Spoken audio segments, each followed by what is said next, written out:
Good morning. We are going to start with our calendar today, and we're going to say our days of the week. January, February, March, April, May, June, July, August, September, October, November, December.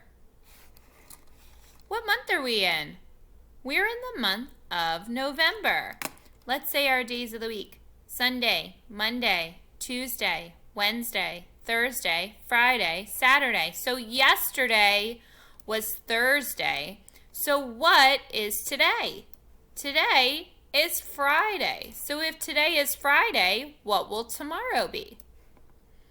Saturday. All right, now we're going to count our numbers. Here we go. 1, 2, 3, 4, 5, 6, 7, 8, 9, 10, 11, 12, 13, 14, 15, 16, 17, 18, 19, 20. Today is the 20th day of November.